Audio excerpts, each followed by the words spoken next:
from day one, hindi ako naniniwala dahil alam ko may script na. Noong ginawa yung Blue Ribbon Committee at nakita ko na umiiwas mga tao, imbestigan, itong ICI may iniiwasan, ayaw gawing transparent, yung may mga tao hindi inimbestigan, na hindi nga pinatawag niyo sila Mark Tectay, sila Paul Estrada, alam ko na may script na yan. Ang ending sa kanila, si Saldico ang mastermind, maglalagay ng ilang contractors, maglalagay ng ilang DPWH. Doon sa mga congressman at saka senador, babalansin pa kanila. Kung sino makikisama, kung sinong okay na, wala. Yung mga kalaban, ilalagay nila dyan sa kaso.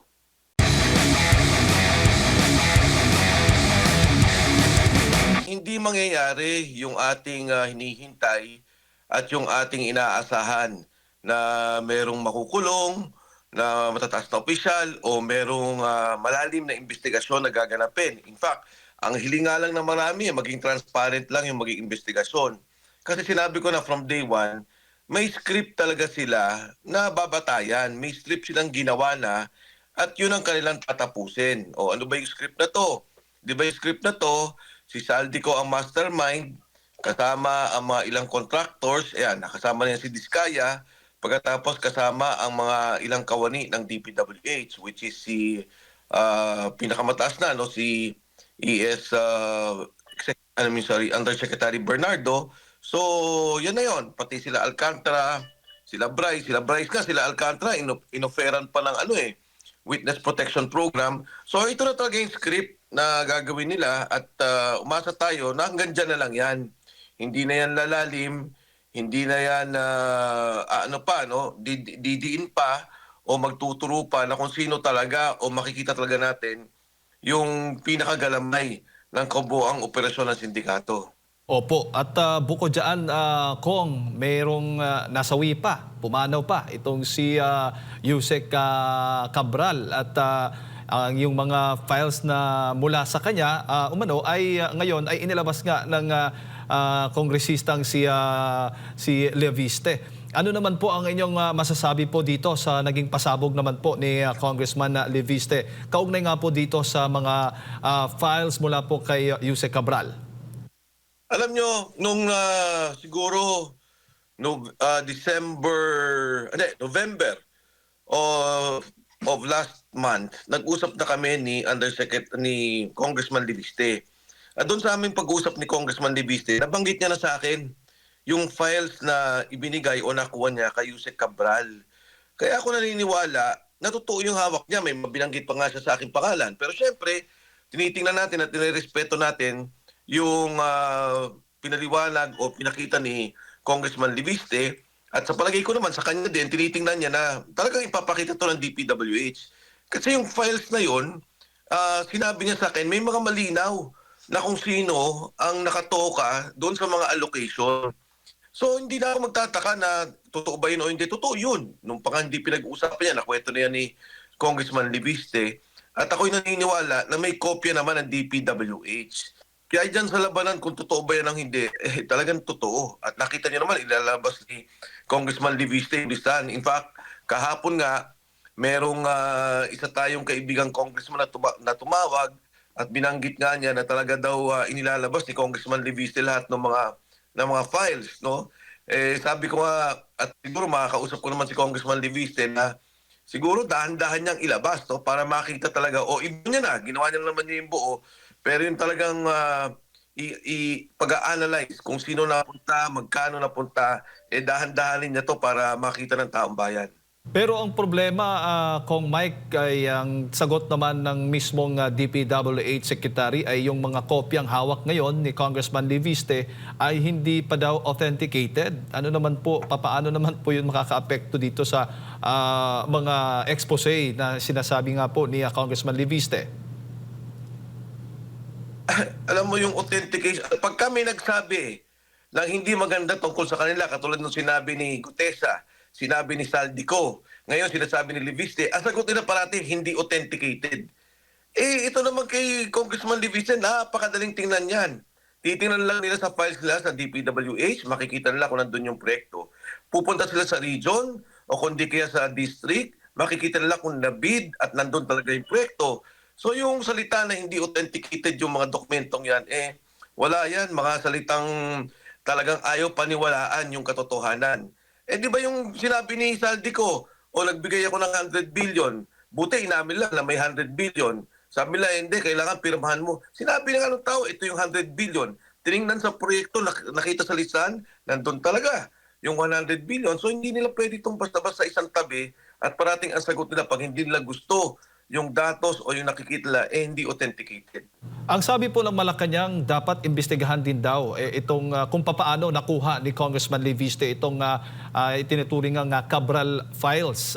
Sir Mike, alin ho ba ang mas importante? Yung imbestigahan kung papaano nakuha o imbestigahan kung yung laman mismo ng files na nakuha po ni Congressman Leviste?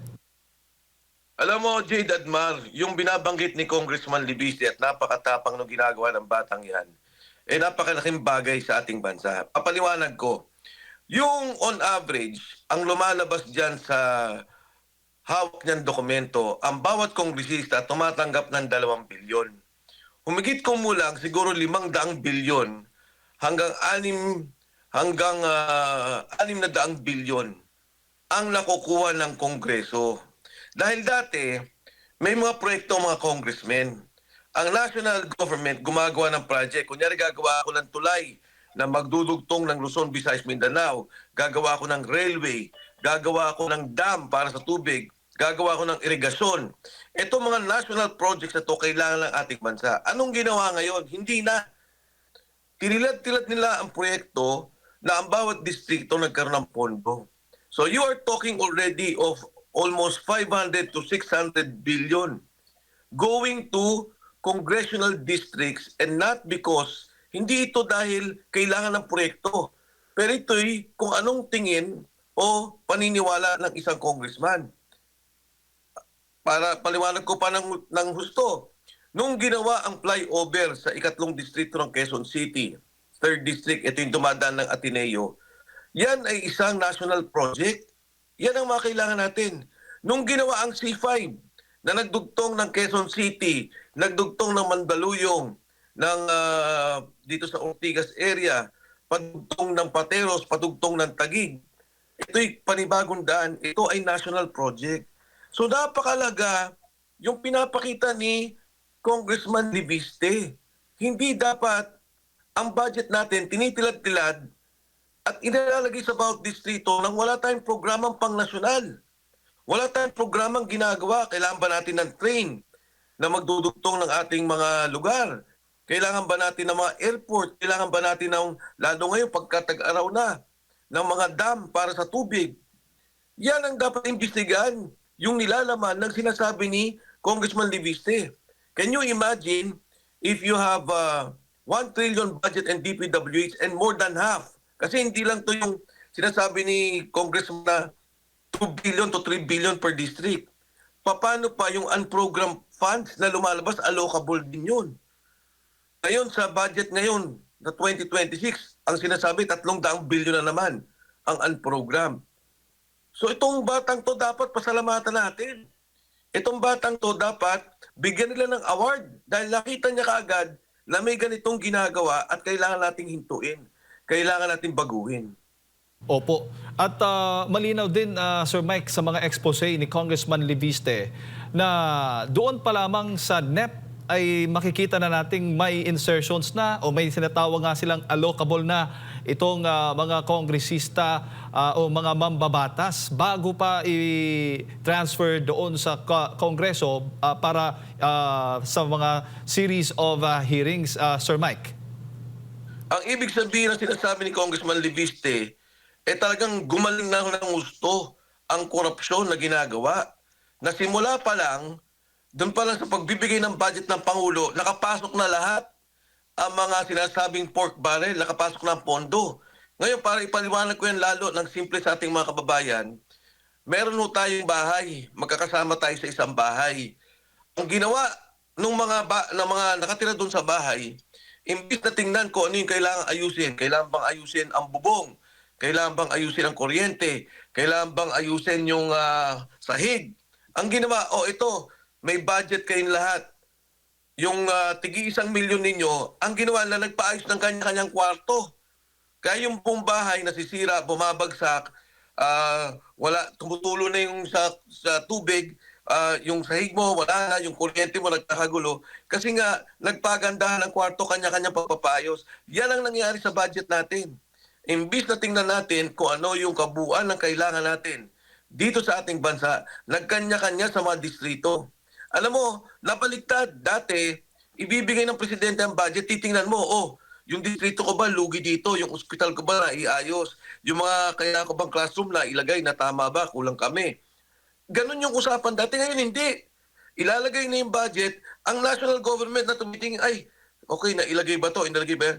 Yan ang naging problema. Kaya tingnan mo, Jade at saka Admar, pati yung mga tinatawag natin foreign assistance, ito yung malalaking proyekto, na malalaking highway, kung ano man, yan yung tinanggalan ng pondo. Yan nga yung mga kailangan eh. Batay nga sa aral, ito yung mga pangunahing infrastruktura na kailangan natin para maiayos natin yung ating bansa. Opo. Sir Mike, bago ko lang ipasa kay partner Mar, isingit ko lamang itong tungkol naman doon sa pagbibitiw ng mga commissioner o itong commissioner nga ng ICI na si Rosana Fajardo.